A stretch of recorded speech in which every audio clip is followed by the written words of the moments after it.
¿Qué tal, amigos televidentes? Muy buenos días. Gracias por iniciar este viernes con nosotros. Vamos al análisis político semanal acá en Diálogo. Es viernes 21 de noviembre y vamos a estar hablando de diferentes temáticas. Hoy día vamos a hablar de un informe de la Procuraduría para la Defensa de los Derechos Humanos que ha dado luces ya de algunos elementos importantes del caso de la abogada Ruth López. También vamos a estar hablando de la reciente disolución de algunas instituciones que dedicaban fondos a la atención de adultos mayores, pero estas se van a integrar a una sola institución. Hay reacomodos institucionales, también vamos a hablar de ello, y también vamos a hablar de una polémica que se generó en cuanto al municipalismo acá en la capital, porque se estuvo hablando de una ordenanza para prohibir la atención a las personas en situación de calle, pero ya el alcalde de San Salvador también ha dado sus valoraciones y ha dado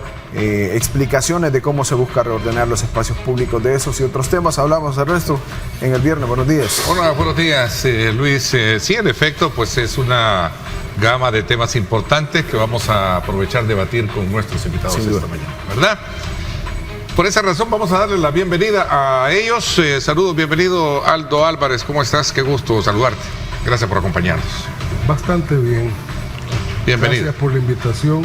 Siempre es un gusto estar aquí en este medio, Megavisión. Un saludo a tu fiel y amable audiencia.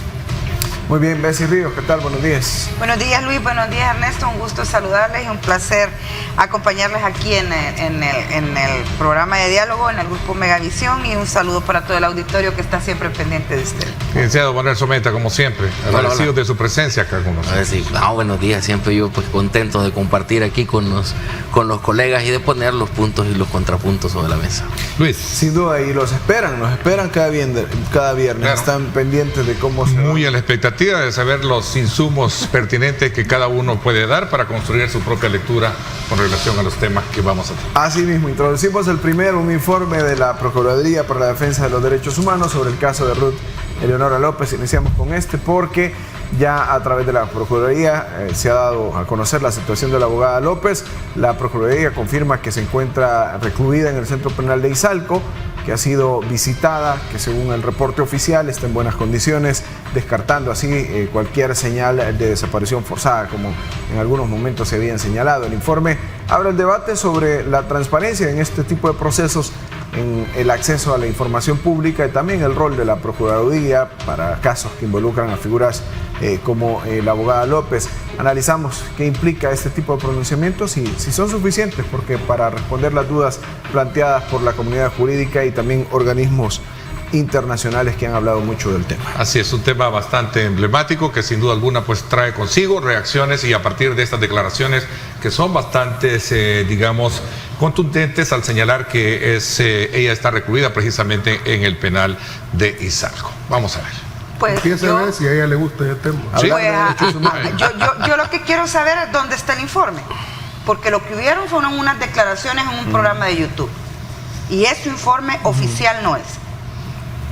Ustedes no nos hicieron llegar ningún informe, yo lo busqué, no existe informe, el titular está mal. Lo que hubo fueron unas declaraciones en un canal de YouTube oprobiosas, burlescas, deshumanizantes y estigmatizantes de parte de la Procuradora de Derechos Humanos. En ese programa de YouTube lo que dijo es: está en Izalco, la han visitado, le han metido a la CIDH, me quiero planchar el pelo porque ya anda el pelo planchado, la voy a ir a visitar. Eso no es un informe, esas son declaraciones de la Procuradora de Derechos Humanos. Eso para mí es importante aclararlo, porque el programa lo ve un montón de gente y no existe ningún informe oficial. ¿Debería de existir entonces ese informe? Es que mira, que vos agarres unas declaraciones de una procuradora en un canal de YouTube y lo querrás transformar en informe. Y es que justamente se abre el debate, Bessie. Eso no es informe, esas fueron unas declaraciones oprobiosas, burlescas y estigmatizantes de parte de la Procuradora de Derechos Humanos, del talante que ella tiene. El 18 de mayo a las 11 de la noche fue detenida Ruth Eleonora López, presentada hasta el más o menos el 4 o 6 de junio con su proceso cambiado, que empezó con peculado, luego pasó a enriquecimiento ilícito. El 4 de junio fue presentada en audiencia inicial. El 23 de septiembre de este año se emitió de parte de la CIDH las medidas cautelares de cese del aislamiento de Ruth Eleonora, que sus abogados y sus familias pueden acceder a ella. El 14 de noviembre recibió el premio Maniski de la Procuraduría de Derechos, como defensora de derechos humanos, más otro reconocimiento anterior que ya tenía, más haber sido nombrada una de las, como en el listado de una de las 100 mujeres más influyentes de América Latina. Es decir, no estamos hablando de cualquier persona, quiérase o no. Este es un proceso que no es un proceso penal estándar, en el cual la opacidad de parte de la Procuraduría de Derechos Humanos ha sido evidente, la falta de respeto de la Procuradora y el manejo que ha llevado con el caso, incumpliendo su mandato de darle seguimiento. Vamos a ver, Aldo, ¿qué piensas entonces tú al respecto? Porque le cediste la palabra a ella, ¿no? Sobre ese tema en particular. Y uno se pregunta, ¿y qué tiene que haber un informe acaso? La señora salió declarando que están haciendo su trabajo, como con cualquier otro detenido. Todos somos ciudadanos, ¿verdad? Y todos somos iguales ante la ley, con toda la relevancia que cualquier individuo pueda tener en términos sociales. La señora informa que está haciendo su trabajo de monitoreo. Eso lo tiene que hacer todos los días. ¿Y por qué tiene que haber un informe especial que se llame Informe Especial Ruth Eleonora López? Porque lo pidió la CIDH. Habrá un informe como todo, donde se destaca todo lo que hace la Procuraduría en general, con todos los detenidos, en todos los centros penales. Y habrá un informe anual, y habrá un informe que cada cierto periodo se va liberando. Que no hay tampoco. Entonces, además en las declaraciones, supongamos que no existe ese informe especial Ruth Eleonora López y que no tiene por qué existir tampoco forzadamente. Y se le llamó informe a una declaración. Supongamos que hubo una fe, hagamos fe de errata. Ella está informando que están haciendo su trabajo con relación a ella, y qué bueno que informa. Podría no haber dicho nada, podría haber mutis sobre el caso de ella y decir, ahí se le está dando seguimiento y punto. Pero declara y dice a dónde está, y obviamente que se le está dando el seguimiento adecuado, está bien de salud, se le están proveyendo los medicamentos necesarios, el proceso judicial lleva su camino, y empezar a describir las etapas desde cuando la detuvieron, como para querer señalar que se le ha venido vejando, ¿verdad? Algún derecho procesal. No tiene ningún sentido. Bueno, la situación jurídica actual de Ruth está en un proceso. Está en un proceso, está en un centro penal, tiene acceso a sus medicamentos, tiene acceso a su familia. Tiene reserva total el caso. Lo declaró el juez, no la procuradora. Eso no lo declara la procuradora. La procuradora no ha dado información. El informe de la CIDH dice con claridad que la falta de información de parte de la PDH y el llamado a la PDH a que indique cuál es la condición de ella, y no lo ha contestado. Que se dedicó en la declaración que hizo en YouTube a decir, le han metido a la CIDH, así que no es en declaraciones en YouTube, tiene que presentarle el informe a la CIDH, o si no renuncian al pacto de conformación de la CIDH. En primer lugar, la CIDH no le ordena a instituciones en particular, hay que leer en la convención. Claro, es el Estado el que debe responder a través de la PDH. Estado salvadoreño, no a la Procuraduría X, Y o Z. Es al Estado salvadoreño. La Procuraduría tiene el mandato. Y es el Estado, no te me vayas por otro lado, y es el Estado, a través de los mecanismos comunicacionales internacionales, los que tienen que dar respuesta a eso. Pero no es el Estado que va a través de cualquier gato a verificar la salud del RUT, es a través de la PDH. Doctor Someta, ¿qué piensa usted del debate que tienen sus dos colegas de panel? Después dicen que es todos contra uno el asunto. Mire, ya vamos a ver 2 contra 2. Yo no estoy de acuerdo con el encabezado respecto de que se le denomine informe, porque realmente no fue un informe. Fueron declaraciones emitidas en... sí, fueron simples declaraciones, eso no puede tomarse en cuenta como un informe. Bueno, ahora hay que también decir que ustedes conocen estos temas que se van a tocar previamente al programa, y que también parte de los insumos de ustedes mismos son los que se traen. No, pero claro, obviamente ella debe tener un informe tras esas visitas. No, pero no se conozca no, otra eso cosa. es como yo supongo que tal vez Déjenme dar mi opinión, ya ven que ya, si en eso estamos. ya me van cutarreando el tiempo. Hoy se los voy a ir contando. Ya me van cutarreando el tiempo. Vaya, él tiene que ser tiene que ser un informe. Así son mis calcetines de Ricky Morty de hoy. Bueno, la procuradora estaba informando. Ya ve que me siguen cutarreando el tiempo.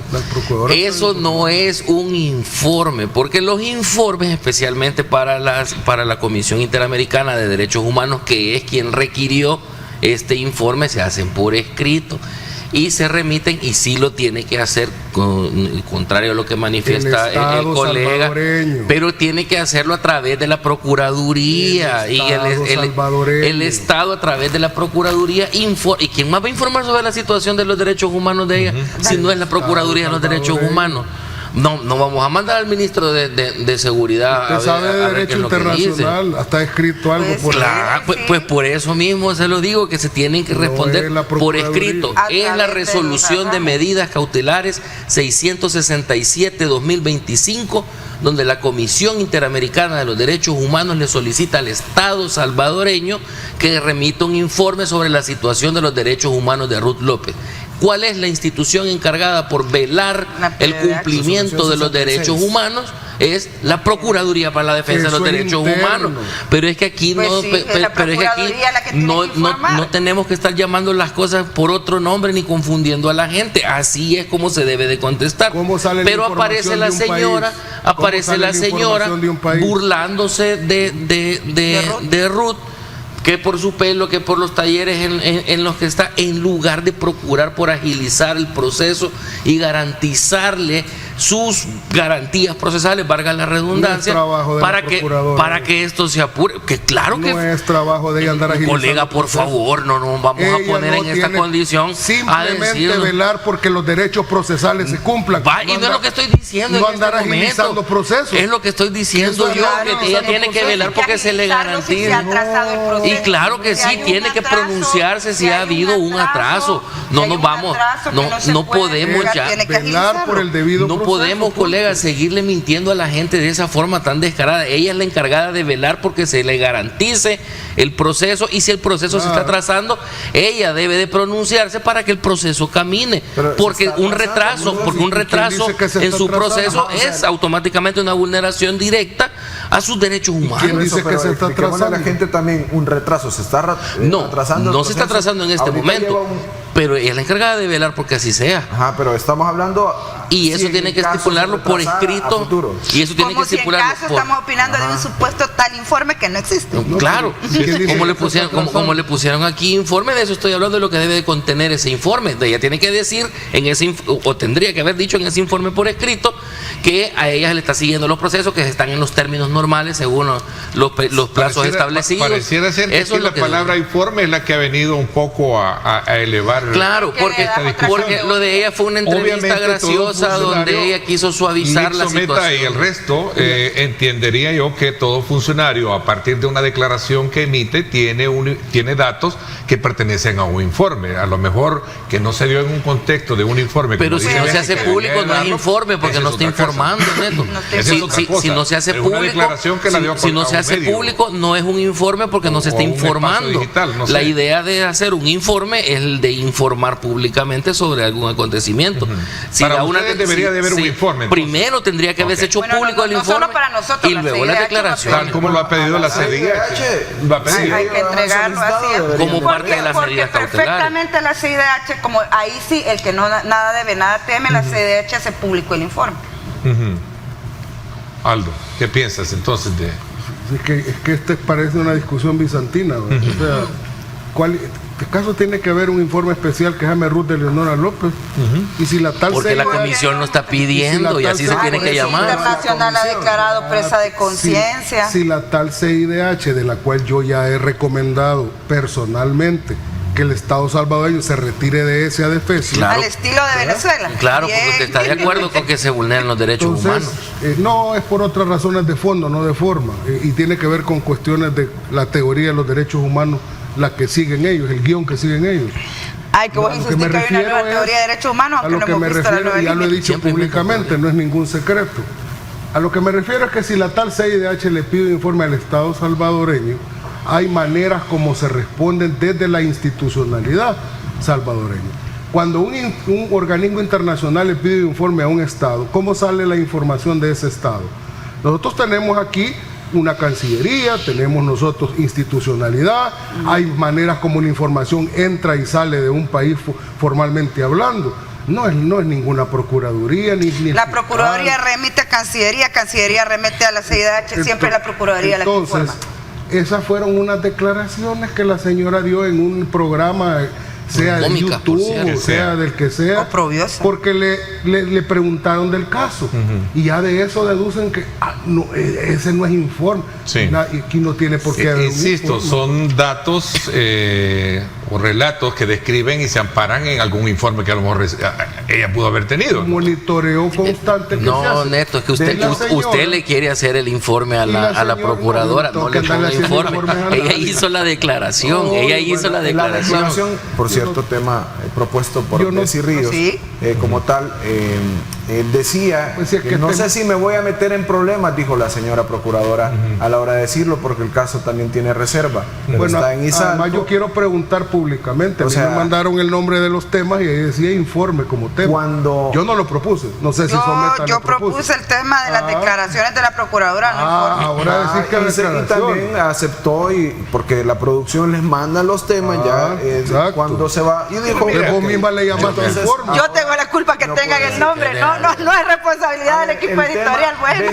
El tema es, y los tres son abogados, ¿qué implica que si un caso tiene reserva total, como estén dando detalles de como los que dio la señora procuradora? Ok, interesante. Ese es el punto que hay que debatir. No, por esa razón ella ha sido muy cautelosa, porque hay una obligación de reserva que la hizo el juez, no ella.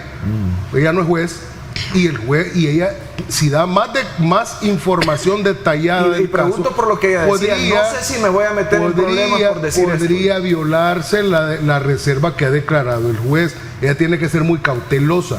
Y todos los informes que se manejen del caso para insumos internos los maneja internamente. Veamos, ella es la procuradora de derechos humanos. ¿Cómo se maneja un caso en reserva total? La reserva es para los elementos exclusivos del expediente del proceso penal, pruebas, nombres, aportaciones, alegatos, eso es lo que se pone en reserva. Claro. La situación de derechos humanos de Ruth López, si está comiendo, si tiene sus medicamentos, si tiene algún tipo de condición o de padecimiento, esos no están en reserva. Esos no están en reserva. Pues claro, eso y por eso que no se iba a meter en problemas. Lo que no debió haber hecho es adoptar ese tono burlesco para referirse a Ruth López como quien dice, si ahí de paseo anda, si la tienen recluida. Mencionó que está en el penal de Izalco, participa en los programas de cosmetología, dijo. Claro, esa es lo que textualmente lo dijo así, miren, ella está en Izalco, no sé si voy a tener problemas en decirlo así tan francamente, pero así es, ella está en Izalco y hemos verificado las condiciones. Dice, ¿saben una cosa? Que quiero ir otra vez para ver si me logran planchar a mí el pelo así como ella lo anda, dice, porque ella ha decidido estar en cosmetología. Es un hecho. No es un hecho. Está en un programa. Sí, así es. Y se estaba burlando de una presa de conciencia así declarada por Amnistía Internacional. Esa es tu apreciación personal. Mira, yo creo que todos los adultos entienden cuando alguien se está burlando de otra persona y poniéndole la etiqueta estigmatizante para justificar todos los oprobios que está recibiendo. Tenés todo el derecho a apreciar. Estamos de acuerdo entonces que porque el caso no es estrictamente solo jurídico, tiene un elemento político, no es un caso penal estándar, se los dije al principio, no es un caso penal estándar. Pero a tu juicio, ¿por qué? Tiene una condición de nombrada presa por conciencia de Amnistía Internacional, tiene medidas cautelares de la CIDH, lo veo callado. Pero también aquí hay elementos como organismos, gran cosa, que ella representaba, que se han movido, se han pronunciado, es decir, también hay elementos extras para darle esta o sea, que tú crees que le están dando todo eso porque Cristosal se está moviendo, no porque se lo merezca. Yo digo porque si fuera así, Lick Someta, con todas las personas, con todos los casos, porque solo vemos con una persona como tal, todos los organismos hablando a diario del tema. Pero la calidad de defensora de ¿Esto le da la relevancia pública al tema? No, lo que le da la relevancia pública a este tema es que ella es defensora de derechos humanos y que en su calidad de defensora de derechos humanos ha sido detenida. A ver, vamos a ese punto. Me detengo ahí porque está siendo acusada por otros temas personales. A eso quiero ir. No era defensora. A eso quiero ir, Luis, pero denme chance de contestar. Ustedes dos palabras y me interrumpen, ya ven. Dos palabras digo yo y ya empiezan a ponerme. Ella trabajaba en una ONG y era jefa de un departamento de esa ONG de supuesta lucha contra la corrupción. No era defensora de derechos humanos. ¿Cómo no? No partamos de la mentira. Porque la transparencia, del acceso a la información son derechos humanos. ¿Está siendo acusada por eso o porque los temas son personales? Pues cuando me dejen contestar, yo les voy a contestar. Porque dos palabras digo y me vuelven a interrumpir. No, el punto es este. Ella, como defensora de derechos humanos, en este caso de los derechos humanos, a la transparencia, al acceso a la información y a la participación ciudadana, que lo son. No, porque sí lo son, colega. No lo vamos a desmentir. Es que a ustedes les gusta cambiarle el nombre a los conceptos, de que van corriendo en el pasillo contra el muro y Pérez ahí va a chocar contra el muro. Es que para mí no es muro, para mí es almohada. Y quieren cambiar los conceptos y quieren que la gente se los crea así. Ahora yo le voy a decir que continúe. Hoy sí voy yo, pero es que ya no me interrumpan más. Ella, en su calidad de defensora de derechos humanos, ha sido detenida. ¿En su calidad? En su calidad de derechos humanos. Espérame. Ahora, al momento de hacer la acusación, ¿cuántas veces se cambió la acusación en el requerimiento fiscal? 3 veces se cambió. O sea, que usted tiene razón cuando dice que ella no la han capturado por ser defensora de derechos humanos. Pero cambiarle la acusación en el camino 3 veces, teniendo suspendida justamente la garantía constitucional de la lectura de derechos, que es una de las consecuencias del régimen de excepción, es justamente lo que motivó las medidas cautelares de la Comisión Interamericana de Derechos Humanos para establecerle las medidas cautelares, porque el hecho de detenerla primero y buscar cuál era lo que se le iba a imputar después es lo que justamente llama la atención de la comisión y lo que establece estas medidas cautelares. Eso es para informarle a la población qué es lo que está sucediendo. Entonces, sí, a ellas le pueden estar imponiendo ahorita enriquecimiento ilícito, el delito que sea, pero el problema es que estaba ejerciendo un rol como defensora de derechos humanos al momento de su captura y que su acusación se cambió arbitrariamente antes de iniciar este proceso. Ahora hay que asegurarle el proceso. Entonces son cuestionamientos sobre el procedimiento como tal. Claro que sí, específicamente sobre el procedimiento de acusación, porque el proceso normal es que cuando detienen a una persona hay que informarle del motivo por el que se le está deteniendo, y es porque viene de una investigación previa. No se detiene primero y después se inventa qué es lo que le va a imputar. Eso de ponerse a jugar del sofista es un gran problema. Les digo que en primer lugar, el que litiga, porque entiendo que litiga en materia penal, además de ser docente, claro que sí, debe saber que es bastante común que haya cambios de tipificaciones cuando originalmente se detiene a alguien y se le pide antes de la audiencia el cambio de tipificación del tipo penal. Excelente, colega, eso lo hace el juez, no lo hace el fiscal antes de presentar el requerimiento. Lo pide a veces la fiscalía y a veces lo pide la defensa. Pero no se hace en el requerimiento, colega, no se hace en el requerimiento, por favor. Número 2, las tales mentadas medidas cautelares de la CIDH, la comisión, no la corte, la comisión, porque son administrativas, no son vinculantes. Los mando a leer la Convención Interamericana de Derechos Humanos, no son vinculantes. Vinculantes son las eventuales sentencias de la Corte Interamericana. Se oye igualito a lo que dijo Venezuela. Irte al fondo. A mí lo que me parece, no catalogues, irte al fondo. O sea que está justificado no hacerle caso. Dejar bien claro que no es un proceso judicial estándar por la calidad de la persona que está detenida.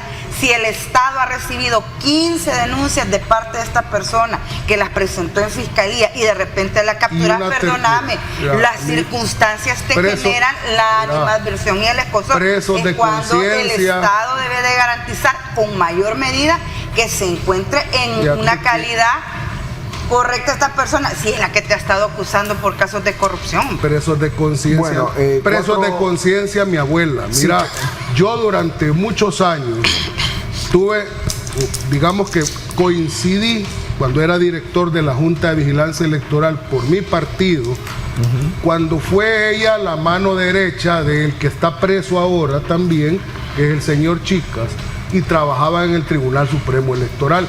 Yo sabía bien qué papel jugaba, cómo lo jugaba y qué es lo que hacía, porque nosotros les contábamos las costillas al TSE y sabíamos con quién hablábamos y de qué temas hablábamos. Que me venga a decir que se aventó un año desde el primer gobierno del presidente Bukele en una institución autónoma calladita porque tenía trabajo, hasta que la quitaron se fue a meter a Cristosal para que le dieran chamba, para que le dieran trabajo de defensora de la anticorrupción, y que de eso se derive que ahora la acusan como presa de conciencia porque estaba en contra del gobierno. Perdónenme, pero eso es un mal trama, una mala trama. Bien interesante por lo que menciona Aldo.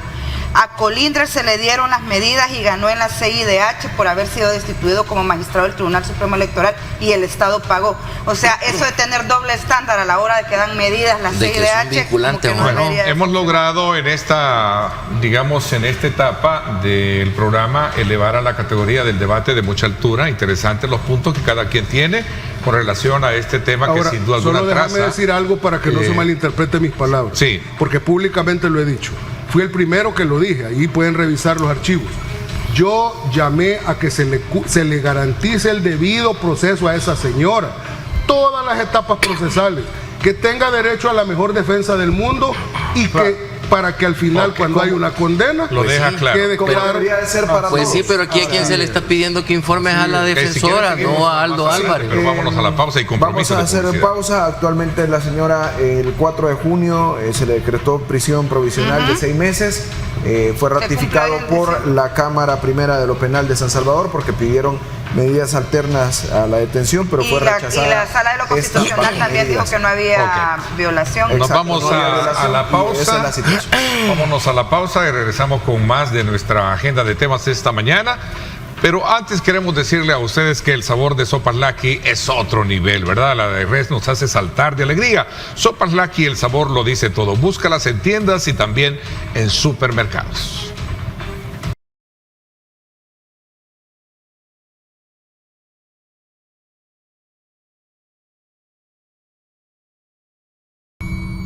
Gracias por continuar con nosotros y vamos a otros temas. Cierres de algunas instituciones en atención a adultos mayores, pero que se han aglutinado en una sola institución. La disolución de varias instituciones dedicadas a la atención de este grupo de la población, cuyas funciones serán trasladadas a nuevas entidades, ha generado también el debate siempre dentro del Ejecutivo. El decreto en la Asamblea Legislativa establece que los beneficios y los programas para este sector quedan ya sujetos a esta institución como tal y a una que está destinada para ello, algo que ha generado preocupación entre organizaciones sociales principalmente, y además aseguran no haber sido consultadas antes de tomar este tipo de medidas. Hoy discutimos qué implicaciones tiene este reordenamiento institucional, qué riesgos puede presentar y cuáles deberían de ser como el marco mínimo de protección para garantizar los derechos, que no haya retrocesos en torno a la atención de la persona adulta. Y fíjate que hay aspectos elementales sobre el trabajo que hacía el CONAIPD de poder darle la asistencia precisamente a este sector de la población. Y ahora, como bien tú lo dices y acotas, la pregunta es: ¿cuál va a ser la garantía que te va a dar salvedad para que las funciones ahora las tenga precisamente el Instituto Administrador de los Beneficios de los Veteranos y Excombatientes?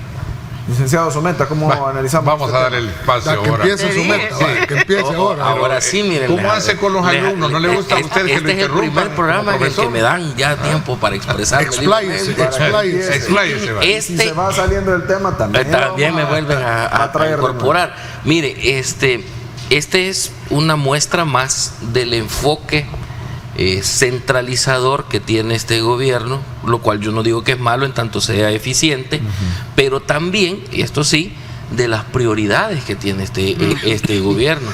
porque aquí sí quieren ahorrar con las personas con discapacidad, con los adultos mayores, yo con esto de los excombatientes sí también tenía mis reservas, porque ahí habían excombatientes de mi edad cobrando pensiones, que pues por mi edad me refiero que no habíamos nacido a la hora del combate. Ahí yo tenía mis reservas de que ahí sí se estaba despilfarrando un poquito, pero con los mayores de edad y con las personas con discapacidad, no, son los sectores más vulnerables. Pero aquí andamos escatimando en ahorrar, pero en comprar 100 millones de dólares en Bitcoin, ahí sí ya no. Así como lo mencionó el diputado Francisco Lira, amigo de mi colega por allá, que dice de que tenemos para gastarnos 100 millones de dólares en bitcoins, cuando el Fondo Monetario Internacional nos ha dicho justamente que no lo gastemos. Entonces, tenemos, al punto que voy es tuvimos 100 millones de dólares para comprar bitcoin, pero queremos ahorrar en el cierre de las instituciones, de los adultos mayores, de las personas con discapacidad y de los excombatientes, que yo ya mencioné que ahí tengo mis reservas. Esto es una muestra clara de cuáles son las prioridades que tiene este gobierno. Los pobres, los ancianos, las personas con discapacidad estorban para esta administración, al menos en lo que parece, a partir de las acciones que se están tomando. Allá en el centro histórico los vendedores no pueden andar a gusto. Ahí, esto sí es un rumor, vea que no permitían que le dieran de comer a los indigentes, ahora con los adultos mayores. Entonces, ¿qué pasa? Se está haciendo un énfasis en únicamente aquellas personas económicamente activas, que son un grueso de la población, en el que estamos incluidos nosotros, y nos quieren hacer pensar de que esta gente sí, hay que administrarla aparte, y tenemos que dignificar a nuestros ancianos, tenemos que cuidar a nuestras personas con discapacidad, y tenemos que pensar en los verdaderos excombatientes. Ahí sí hay un montón de gente con la que yo no estoy de acuerdo. Por mí eso sí se debería de cerrar, pero con las personas mayores y con las personas con discapacidad hay que tener mucho cuidado. Veamos. Esto se va a centralizar, no quiere decir que vaya a desaparecer, porque y tampoco estoy criticando la producción, porque ahí dice cierre, pero esto se va a centralizar en uno solo. Sí, no es que va a dejar de existir. Sí, no es que va a dejar de existir. En 6 meses se van a debe optimizarse. Pero lo que yo veo es este contraste. Queremos ahorrar en las instituciones orientadas a los sectores más vulnerables, pero no gastamos 100 millones de dólares en Bitcoin. La pregunta aquí, Bessie, y el resto es si se van a cumplir a partir de esta nueva funciones que va a asumir este instituto, digamos, la coordinación de políticas así, de inclusión, que las tenía el CONAIPD junto con la otra CONAIPAM, supervisar el cumplimiento de derechos y canalizar apoyos técnicos específicos para estos sectores más vulnerables. Esa es la gran pregunta. A mí lo que para empezar, ya no debería de llamarse Instituto para el tema de veteranos. De veteranos. Tenés que cambiarle el nombre a la institución, las funciones, la razón de la creación, no es solo que te traslado las funciones. Me preocupa que perdés la especialización, porque la gente que es especializada con el tema de discapacidad y con el tema de adultez mayor no son las capacidades de la gente que está trabajando con el tema de veteranos. Son 3 condiciones completamente diferentes. ¿Cómo le vas a dar seguimiento a las políticas públicas? Quitas el ente rector que le da seguimiento a la política pública de inclusión de las personas con discapacidad y también de integralidad con la persona adulta mayor. Son 480,000 personas que tenía registrada la institución que estaba pendiente con el tema de personas con discapacidad. 500,000 de personas que parece que no van a tener un espacio en este país, porque tan desdeñoso veo yo la manera en la que se está queriendo unificar estas funciones, que ni siquiera tuvieron el tacto de cambiarle el nombre a la institución. Que van a estar, es decir, que tiene que ver el CONAIPD con los veteranos, por ejemplo. Por eso planteaba ese. Y la otra es el tema del presupuesto. Entonces quiere decir que el Instituto de Veteranos, amén de la transformación administrativa, el cambio de visión, misión y todo lo demás, también debe tener un refuerzo presupuestario, porque hoy no solo va a atender veteranos, discapacitados y adultez mayor. O sea, no le puedes poner veteranos y misceláneos. Pero sumando también un problema que hubo la vez anterior, y en el caso, yo comparto con Somete, en el caso de la atención de los veteranos, aquí hubo una piñata que la hizo el FMLN de ir a agarrar a cualquiera que le dio una tortilla a un combatiente de la guerrilla como veterano. Hicieron chapuza de eso. Hay gente de mi edad, de 45 años, que anda recibiendo pensión, ni que fueran Rugrats con bombas en pañales, ¿verdad? O sea, la verdad es que aquí se debió haber quedado el listado de Naciones Unidas, que no pasaba de 7,000 veteranos, y ponerle un grupo que se quedó, que no se quiso desmovilizar, que no serán más de 1,000. Sí. Eso era la guerrilla. 8,000, 50,000 veteranos no eran, no fueron, porque de haber tenido 50,000 veteranos, como era esa guerrilla, agarran el país. Veamos, regresemos un poco a la parte es decir, el grupo de veteranos, este instituto está especializado precisamente en temas de combatientes, excombatientes, pero estamos hablando de dos instancias que tienen una población de personas con capacidades especiales que en su momento... Mira, podría sucederte que tenés un veterano adulto mayor y con discapacidad, claro, que lo puede, pero no es esa la especialización de la institución de veteranos. Bueno, para poner en cifras, el último censo, el último dato oficial, sostiene que 4.9% de la población en El Salvador tiene algún tipo de discapacidad. Ese será... 480,000 es el registro que tenía el Consejo con personas con discapacidad registradas. Sí. Movilidad, sordomudos. Siempre hay más. Sí, hay discrepancias en estos datos, porque según el último censo ya hecho por el Banco Central de Reserva, son 281,000 personas, un poquito más, que han dicho que tienen algún tipo de discapacidad. Otros dicen, informes incluso de Naciones Unidas, hasta 1 y tal millones de salvadoreños, porque hablen lo que sobre todo los que se estacionan en el estacionamiento de discapacidad y no tienen discapacidad, es mental. Aldo, ¿cómo vemos esta reunificación, esta distribución, o lo podemos analizar como un orden administrativo del Estado? Está clara la posición de este par, o sea, está clarito. Es una cuestión ideológica más que técnico, digamos, pragmática. Más que pragmática. La Constitución señala que es potestad del órgano ejecutivo organizar las instituciones de gobierno como mejor considere conveniente para lograr los fines que se proponen. De tal manera que por esa razón es potestad del gobierno, del ejecutivo, crear ministerios, cerrar ministerios, proponerle a la Asamblea Legislativa que se puedan reformar algunas autónomas, que las autónomas nacen por decreto legislativo, ¿verdad? Porque si fuera un ministerio, solo con un decreto ejecutivo se puede cerrar o modificar. Pero todo esto en base y con la visión de eficientizar la gobernanza y cumplirle con las demandas de los gobernados de los distintos sectores.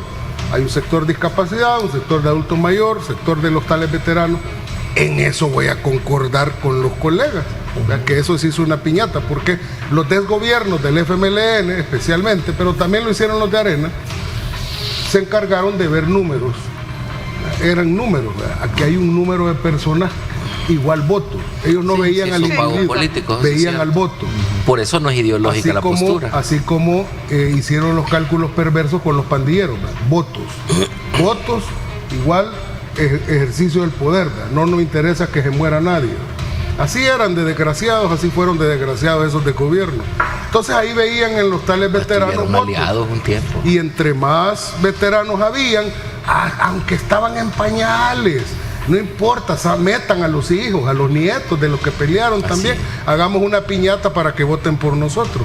Entonces, eso la gente lo tiene ya bien claro, eso hay que revisarlo. Sí. Ahora ya estamos en otra etapa del país y ya no necesitamos votos ficticios de quienes solo se ven beneficiados sin haber merecido, sin haber agarrado ni empuñado nunca una sola arma en el conflicto. Entonces, volviendo para redondearte, ha habido una iniciativa al Ejecutivo, se presenta al Legislativo. Decir que el Instituto de Veteranos no tiene talentos ni capacidades en relación a discapacidades es relativo. Una buena parte de los que de verdad son veteranos son lisiados también, lisiados de guerra. Y los que de verdad pelearon.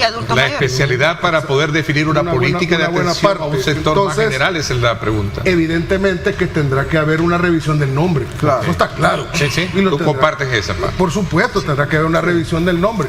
Pero toda vez que esto redunde en eficientizar la gobernanza para darle beneficio a estos sectores, bienvenido sea. Sí. Pero solo un detalle, a mí me llama la atención. Yo solo espero que seamos eficientes en otras cosas, como en el Bitcoin, por ejemplo. Como y usted invoca rumores, ¿verdad?, para hablar de los temas.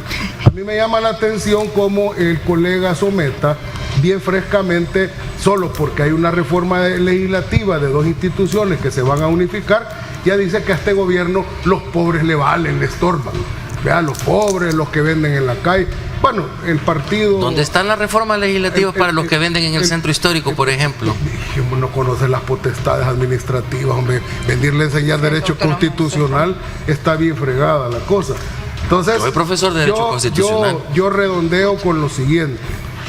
Veamos cómo funciona esta unificación en términos de resultados, y dentro de algunos meses nos podemos sentar para ver. Otra vez el mismo discurso. Claramente. Esperen, falta tiempo, pasa. En 5 años le volvemos a preguntar, ¿qué nos va a decir? Es que los arreglos no se hacen de una sola vez. Por eso es necesario planificarse. Yo creo que el llamado por eso es necesario a la institucionalidad, y que para el caso es el gobierno central, el refuerzo presupuestario para esta institución por el aumento de funciones. Habrá que estar atentos para no tener una sobrecarga con los profesionales que tiene ya el instituto. Revisen ese listado de veteranos, no todos lo son. Quédense con el informe de Naciones Unidas y fortalezcan la institución. Parte de la integración que va a tener y que asumir este nuevo instituto. Otra petición de la población es que se haga un uso eficiente también de los fondos del Bitcoin, que no han aparecido reportados en las reservas del BCE. Por esa razón yo voy proponiendo que hagamos un debate del Bitcoin para enseñarle un poquito al colega lo que es la moneda descentralizada. Yo le agradezco, la preocupación por vamos a reprogramarlo para poder llevarlo a cabo. Tenemos más temas, 7 de la mañana con 20 minutos. Así regresamos.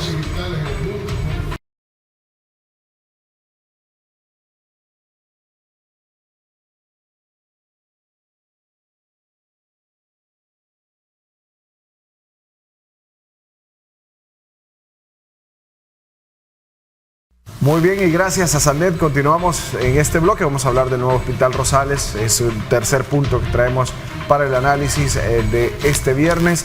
Y es que la primera etapa del funcionamiento ha sido presentada o ya estará próxima a iniciar, con énfasis en 2 líneas. Los servicios especializados, que se van a ofrecer, más de 40 especialidades, decía el mismo ministro de Salud, y un sistema de telemedicina que también se suma a este componente. El gobierno lo describe como un paso hacia poder democratizar el acceso a la salud pública en nuestro país.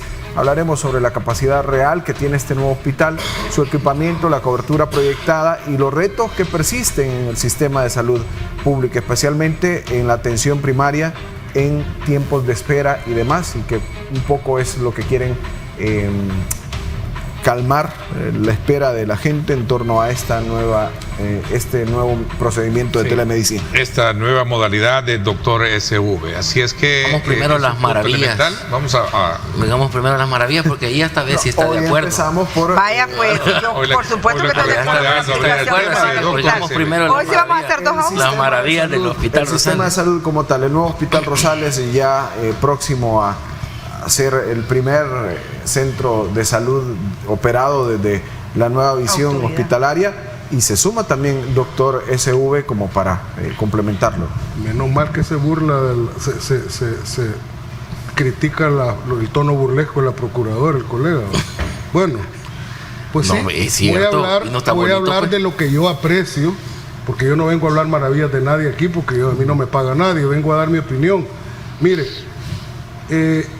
nomás el presidente hace el anuncio de esta nueva herramienta para atender esa inmensa población de la que demanda servicios de salud a nivel primario, que es el grueso, hay que decirlo.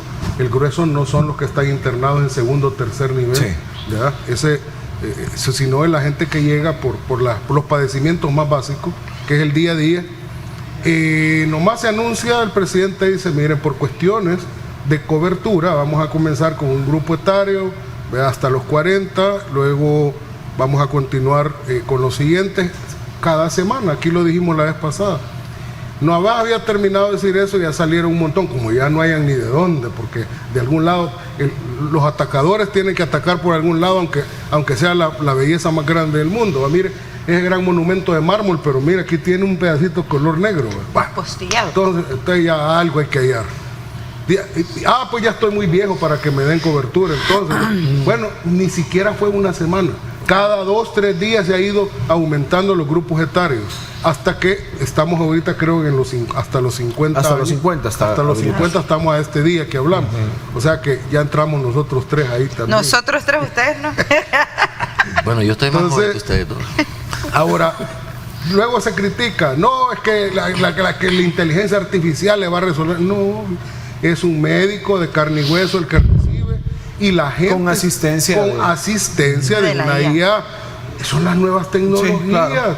Es como, por ejemplo, ahora, bueno, aquí no sé si el colega entiende lo que es el trading, ¿verdad? Pero, por ejemplo, para hacer trading uno se asesora de una IA para poder hacerlo para ver bien. Las tendencias. Exactamente, y eso es algo normal, ¿verdad? No es nada del otro mundo. Entonces, pero es el médico el que termina validando el diagnóstico. Bajo ahora, esta visión del nuevo Hospital Rosales y la Red Nacional de Hospitales, sí, va a ser vital que funcione Doctor SV para descongestionar el sistema. Es que no solo el Hospital Rosales, es el sistema, el Hospital Rosales no ha dicho nada en general. Ajá, todo el sistema de salud en general. Voy a decir más de este tema después, ¿verdad? Para que el colega no se sienta que no le dan tiempo de hablar. Pero hay un detalle que a mí sí no lo dije la semana pasada, pero lo digo ahora. Han salido un montón de voces malintencionadas a decir que esta es la antesala de la privatización, que se está pavimentando el camino para privatizar. Sí, pero fíjate que el colegio médico, que lo tuvimos la oportunidad de tenerlo acá, dijo que le daba el beneficio de la aplicación, la aplicación al modelo. ¿verdad? Pero también en esa. Y ahí estaba cimentado. Fíjate la hipocresía de un montón. Ernesto, no mencione modelo, porque ya el licenciado Someta. Bueno, ya me lo va a cuestionar, me va a decir modelo. que yo estoy promoviendo el modelo, así como digo que estaba haciendo el informe a la procuradora. Fíjate la hipocresía de un montón de opositores, especialmente los del partido traidor, del FMLN. Cuando donde no estoy dicen yo, por privatización porque van a ir a las farmacias, a los laboratorios que son privados. ¿Y a quién crees que le compraban los medicamentos del Seguro Social durante los gobiernos de ellos? A esos mismos laboratorios. Entonces uno dice, ¿de qué se trata esto? ¿De venir a mentir descaradamente? Mira, eso no era privatización. Esto sí. Yo creo que es importante, el 16 de octubre, ustedes tuvieron aquí a la gente del colegio médico y al presidente y al Cimetri. Esa semana yo di declaraciones por las cuales recibí una gran funada en redes, y por lo que Someta también me decía que vos estás de acuerdo con el Rosal. ¿Está de acuerdo? A ver, no podés utilizar espacios para mentir. Aquí les dijeron a ustedes que el Hospital Rosales ya no debería llamarse hospital porque no iba a haber hospitalizaciones ni cirugías. Que va a parecer un policlínico. Que es un policlínico. Yo lo que les dije que eso era mentira. ¿Y qué me agrada ver ahora? Que tanto Aguirre como el doctor Solano han corregido y dicen, el nuevo edificio, ahí es donde no van a haber cirugía ni hospitalización, no sé. Se supone que esta semana van a inaugurar y vamos a ver cómo está el recorrido. Y vamos a ver si hay salas de cirugías ahí, y vamos a ver si hay encamados ahí, y a ver cómo nos explican. Tú dices que no van a ver. Yo digo que sí. Ojalá que esté el ministro también. Ojalá.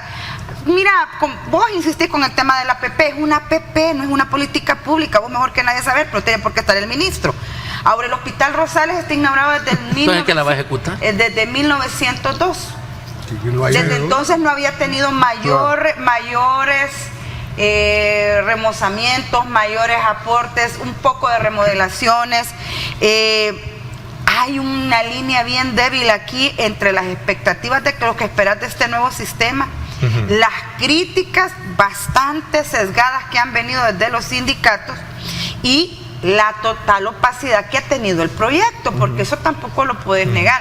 Si este proyecto se hubiera discutido, por ejemplo, con sindicatos, ver cómo vas a trabajar el tema de la licitación, porque para mí es importante ir a una farmacia y que inmediatamente la gente tenga el medicamento, que no le pase de que haces la cola de 2 horas y no tenés la medicina. Claro.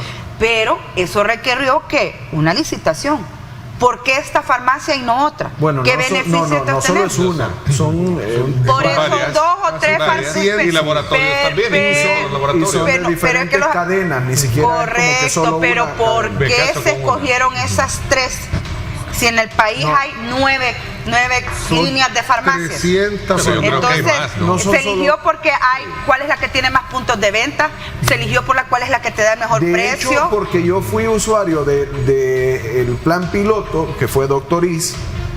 Pero vos sos joven, porque la mayoría de gente de Doctoriz se quejó porque estaban perdiendo las citas, adulto mayor. Entonces, te puedo decir que la misma aplicación te daba una geolocalización y que te quedaba enviaba más a la cerca. farmacia más cercana. Esas son las bondades que yo veo en la PP.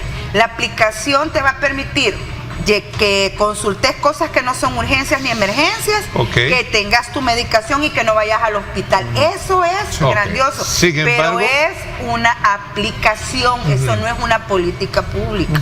Claro. Sin embargo, el licenciado... Que hable las antimaravillas. Sí. No, Sin porque embargo, vos querías al ministro ahí. Yo te el dije que licenciado ministro Someta tiene sus objeciones. Vamos a hablarlas cuando regresemos, después de esta hable las antimaravillas. No hables ahora, no hables ahora. Ahorita lo vamos a- Ya ven lo que pasa. Si no le Cuando vas a ya voy a tiempo. opinar, justo cuando voy a opinar nos vamos Mejor a... enseñe los calcetines. Si no me van a culturrear, ¿eh? Lo que no saben es... cortarlo, licenciado. Para no cortarme, vamos a la... Mejor enseñe los calcetines.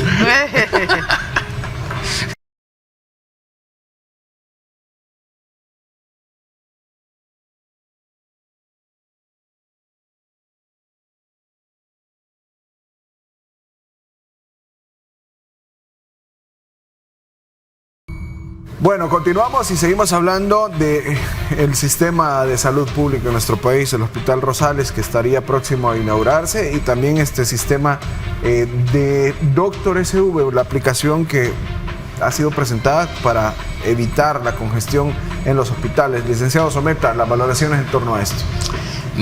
Totalmente en contra, yo no estoy, pues obviamente por mi formación como investigador, yo tengo que atenerme a la evidencia empírica que hay ahí. Entonces, loco sería yo de pasar por el Hospital Rosales y decir que está feo, que está malo, o cerrar los ojos e ignorar el hecho que está ahí. No, Hay varios locos. Cualquier información, pero yo no estoy entre ellos. Cualquier transformación o inversión en infraestructura que se haga en el hospital es de beneficio para los usuarios. Claro, y yo con eso estoy de acuerdo.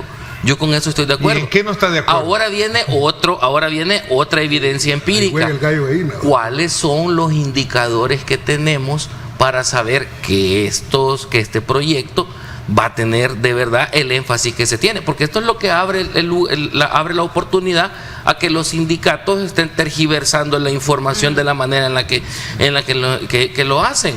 Porque no tenemos indicadores, porque no hay un plan, porque no hay suficiente transparencia para saberlo. Y por eso no es un modelo, obviamente, porque no está, digamos, establecido bajo los parámetros de un modelo. Pero en términos de infraestructura, el hospital está bonito y espero que funcione como debe de ser. ¿Qué es lo que yo critico? Como no hay indicadores para saber si está caro, cuánto costó, porque de que lo compraron, está bien, y lo arreglaron, compraron el equipo y lo arreglaron, está bien, a mí me parece bien, pero ¿y las licitaciones? Vamos ahora con el artículo 8 de la ley de la nueva red de hospitales, dice que se van a poder hacer este tipo de concesiones previa licitación, porque hay algunos diputados que creían que era lo mismo, ¿ve? Entonces, que debe hacer concesión previa licitación. Ni la licitación ni la concesión se ha sabido cómo se hizo. Y voy con este punto. Si bien es cierto, en los gobiernos anteriores, que yo tampoco estaba de acuerdo con eso, se les compraba a estas mismas distribuidoras el medicamento, que luego le ponían nada más el sticker del Seguro Social y lo daban en el seguro y en los hospitales. Esto no quiere decir de que este nuevo sistema es más barato que el anterior. Acuérdese que esto también se paga, esto del sistema, esto de los hospitales. Yo lo he ocupado, las farmacias y los laboratorios cerca de la casa, yo lo he ocupado y para mí es muy útil, ha sido muy útil. Pero aquí voy con esto. ¿Cuáles son los indicadores? Y esto yo se lo he preguntado a todos los miembros del círculo de intelectuales con quienes he podido debatir. Dígame cuáles son los indicadores de éxito, y le traslado la pregunta al colega, de la aplicación Doctor SV. ¿Cuáles serían los indicadores de éxito? ¿Cómo vamos a saber que esa aplicación está funcionando. Porque para mí, hasta este momento, eso es un experimento. Y como todo experimento, es caro. Y como es caro y quien lo está pagando somos nosotros, el pueblo salvadoreño. ¿No será que ya porque va a pasar esto, que es lo que suele pasar? Por eso yo pregunto tanto por el ministro.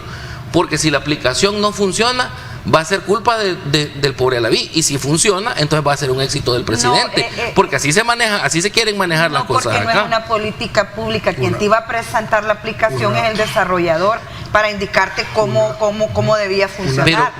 Pero a cargo de quién va a quedar eso. Es que es una aplicación que trabaja con un sistema de call center, pero dígale pero entonces dígale a Aldo que no es una política, porque ya lo pasaron por política, ya lo pasaron por modelo. De la evaluación de la aplicación, yo estoy de acuerdo. Sí, claro. No puede ser, no lo puedes evaluar por el tema de descargas, sino la eficiencia, la calidad con la que le resuelve al usuario. ¿A dónde están esos indicadores? Eso es lo que normalmente se establece en un plan. De hecho, todas las decisiones que se van tomando para poder establecer qué fue lo que lograste hacer, cómo avanzaste, si de verdad están cumpliendo lo que han prometido, por ejemplo, con el Rosario, que son 1.400 cirugías, han dicho, 120 no sé qué. 47. Pero a lo que voy es esto. Si se plantea antes en un plan, entonces ya es un proyecto. Pero si se va a evaluar después, sin haberse establecido el indicador previamente, es un experimento. Y los experimentos son caros. A partir de la objeción que usted plantea, entonces su éxito, ¿de qué va a depender? Eso es lo que yo quiero saber. Eso es lo que yo pregunto. Como no se estableció previamente los indicadores de éxito, ¿cómo sabemos que va a funcionar? En cantidad de descargas no creo, porque si el objetivo es descongestionar, entonces, ¿cuántas personas efectivamente consultaron? Podría ser un indicador, pero no está. Pero si no se establecen, Luis, los indicadores previamente en un plan, que es lo que yo digo, que debe planificarse, porque si no, manejar este tipo de acciones a punta de pragmatismo generalmente sale mal y sale caro. Y quienes lo van a pagar somos nosotros, el pueblo salvadoreño. Se ha puesto ahora mismo en una planificación eminentemente en el plano científico, en el plano técnico, claro. Allá es él el que lo quiere llevar a lo ideológico. Aldo, ¿qué piensas tú? Porque él también incluso se lo he escuchado, creo, decir acá y en otros foros, de que no vio al ministro responsable de la cartera en el lanzamiento de la aplicación. Mira, si había un tipo de pensadores a los que Sócrates realmente odiaba, eran los sofistas, porque más les gustaba utilizar el retruécano argumentativo para hacer pasar la mentira por verdad y la verdad por mentira a conveniencia. Fíjate, le recomiendo uno de los diálogos socráticos que escribió Platón, que se llama El Sofista, que lo lea. Claro que sí. Mire, y lo debatimos cuando quiera. Cuando quiera. Aquí hay para debatir bastante. Y mucho conocimiento también.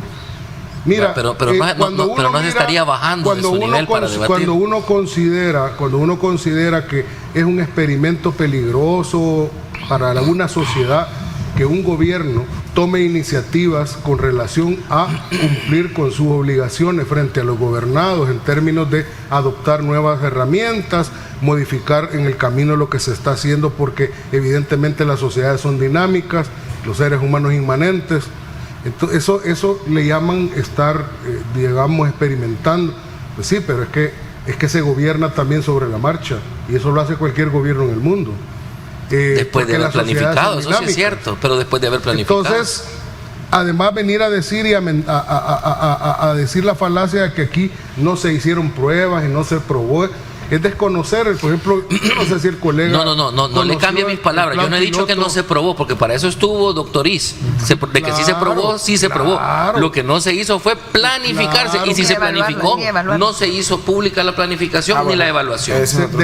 No me le cambie tampoco mis palabras. De eso la base de datos se estuvo alimentando durante 2 años. Miren, este proyecto nació en cabeza del presidente, o sea, la forma como funciona. Porque es que los ingenieros son ingenieros y ellos programan, pero necesitan una idea inicial para hacer algo. Y esto se lo planteó, lo dijo el propio presidente, no lo digo yo, Él les planteó a los ingenieros de Google si esa idea que él tenía era realizable. Y ellos mismos le dijeron que les parecía interesante, pero que podían intentarlo. Y lo intentaron y funcionó. Esa idea, yo no soy ingeniero, pero yo puedo saber como político por qué debe estar, ¿verdad?, una maquinaria en un lugar determinado, pero no sé construirla. Pero la idea tuvo que nacer en mi mente. Y los ingenieros de Google le dijeron, si esto funciona, va a ser revolucionario. Porque ni nosotros habíamos creado una herramienta como esta. Y la hicieron. ¿Se pagó? Pues claro. Como cualquiera que usa los servicios, ¿verdad?, de una empresa internacional. Ahora, viene el colega y dice que por qué le tenemos que pagar tanto y le estamos dando la base de datos.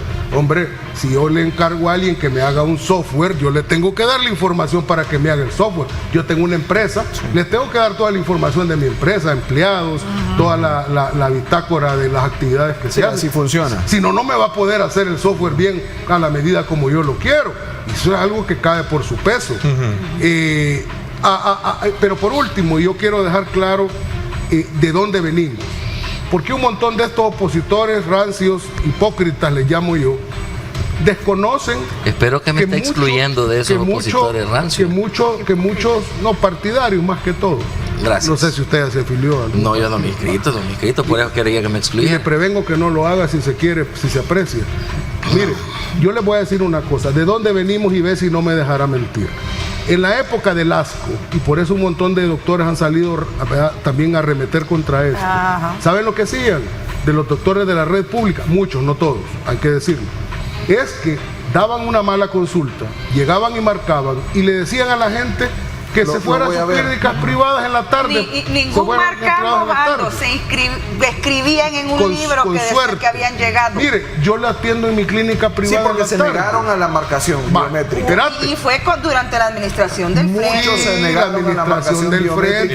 Y fue una indicación de la Corte de Cuentas de la República. Se llenan la boca hablando de privatización, ¿verdad? Y estos médicos les decían, vayan a mi clínica privada. Allá en la clínica privada tenían redes, ¿verdad?, asocios con laboratorios privados. Decían, vaya a este laboratorio, hasta tenían los talones ya de los laboratorios que ellos mismos se los daban. Mire, vaya a la farmacia tal, que tenía también el recetario de la farmacia tal con quien tenía alianzas. Y en esa red metían a la pobre gente y hacían un gran negocio. Y que me vengan a venir a decir estos que descarados que se está queriendo privatizar por esa razón, cuando ahora sí a los médicos que van a dar consulta en los hospitales públicos se les dice que no pueden ejercer privadamente si van a recibir un salario ahí. No, hombre, por Dios santo, en eso concreto, es ser sofista. Doctor SV, resulta el preámbulo de lo que realmente significa entrar en ese por mundo supuesto de congestionar la atención primaria, que es el tema. Ha venido a desmantelar mafias, así como desmanteló las mafias de los mercados, así como ha desmantelado las mafias de esta cuestión de la salud, así como está desmantelando otras mafias. Eso es lo que se está haciendo y le duele a los del frente que se lo diga, porque saben que lo que digo es verdad. Solo hacerte una conclusión. ¿Ven cómo habla Aldo? Eso pasa cuando usted del movimiento social repite información sin confirmar. Termina de ser desacreditada la información que usted vertió y las declaraciones que dio en espacios como este. Ok, interesante. Vamos entonces a la pausa y luego vamos a ir un poco aterrizando con los temas esta mañana. Regresamos.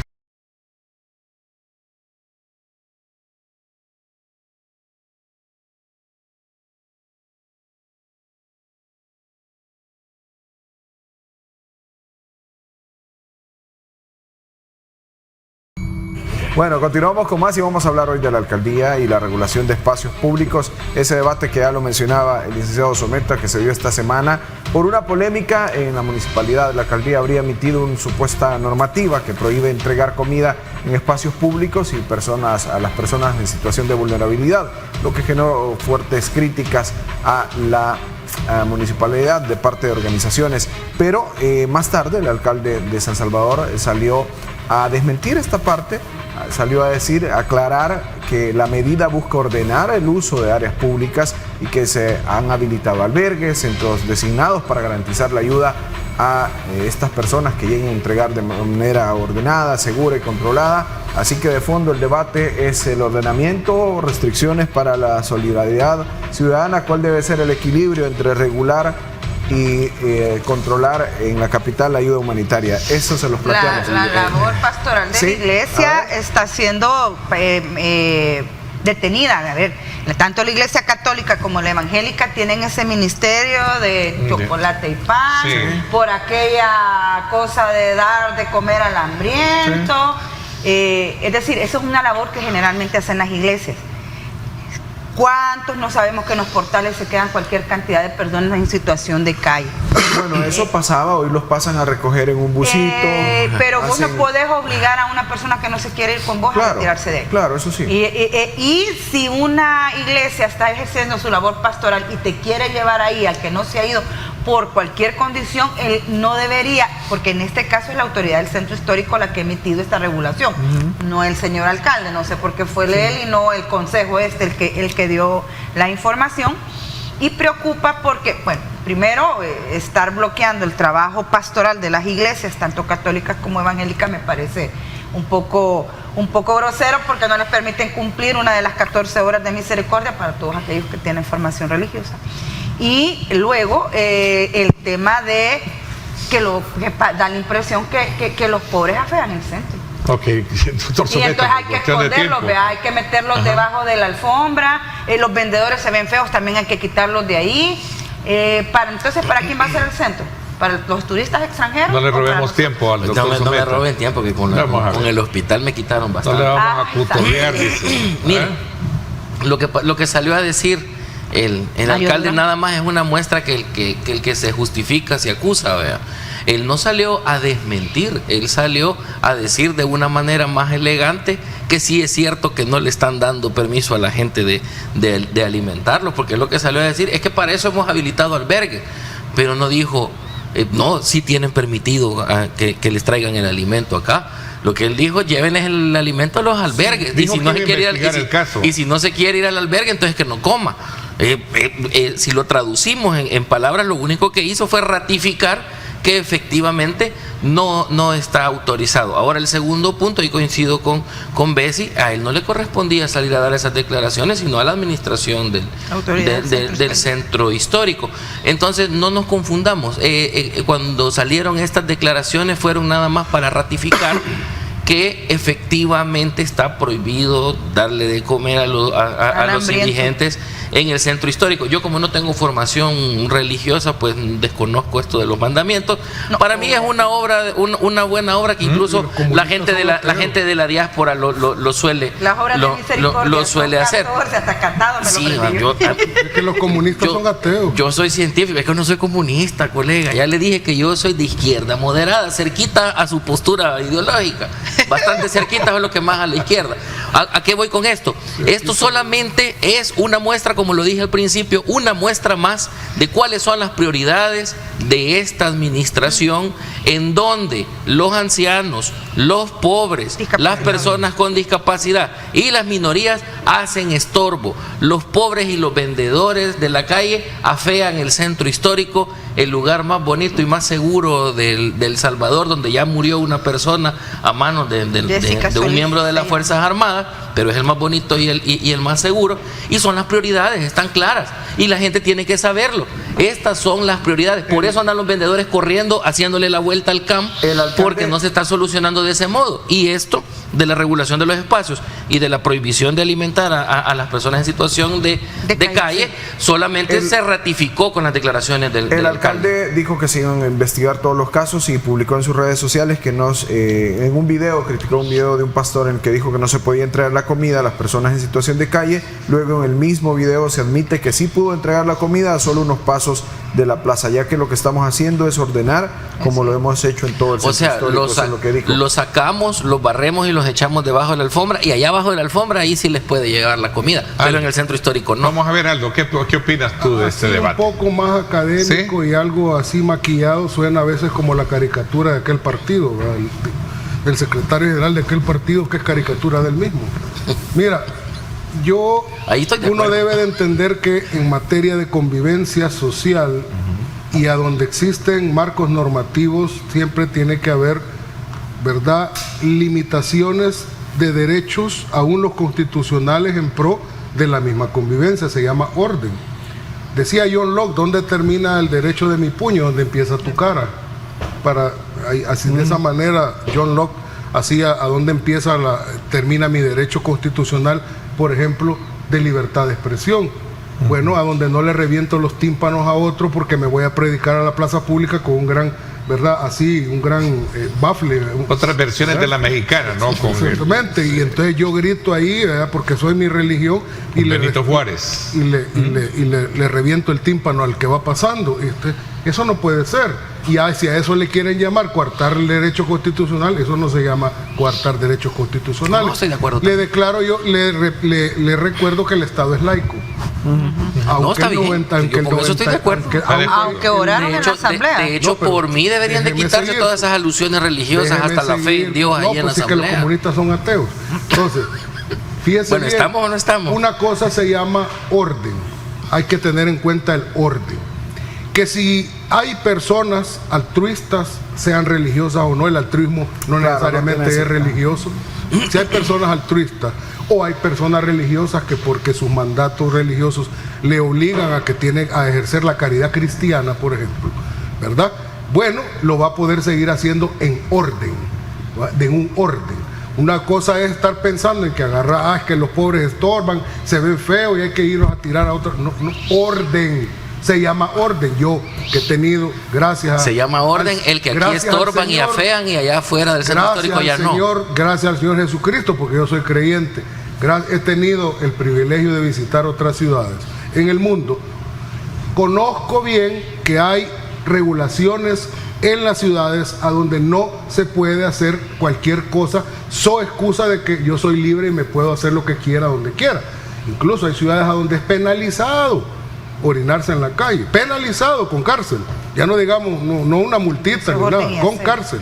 Bueno, y así puedo poner un montón de ejemplos. Orden. Usted es un alma bella que quiere seguir cumpliendo con su mandato cristiano, excelente, bienvenido, pero dentro de un orden. Hay albergues, usted puede ir a esos albergues destinados para las personas que les ha ido mal en la vida por cualquier razón. A cualquiera le puede pasar una calamidad y caer en la desgracia y perderlo todo. Bueno, puede seguirlo haciendo.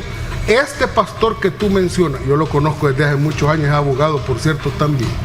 El que salió. A veces se va a parar a las esquinas con un gran bafle de este tamaño a predicar, está bien, pero debe de comprender que el derecho constitucional de mi puño termina donde empieza la cara del otro. Y no se vale que porque mi creencia quiero que la conozca la gente, yo le voy a ir a interrumpir un domingo en la mañana su sueño, voy a ir a reventarle los tímpanos. Eso no se puede hacer.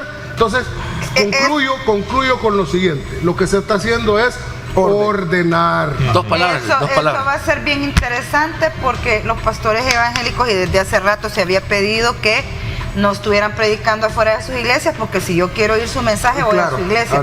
Pero la iglesia católica amanece a las 4 de la mañana tirándote morteros, y yo tampoco les pedí que tiraran morteros. Si vas a ordenar, tenés que ordenar a los religiosos. Claro. Para finalizar, esto solo ratifica lo que acabas de mencionar, de que efectivamente los pobres afean y hay que alimentarlos afuera del centro histórico. Es su opinión. So pena del orden. Bueno, licenciado Someta, gracias.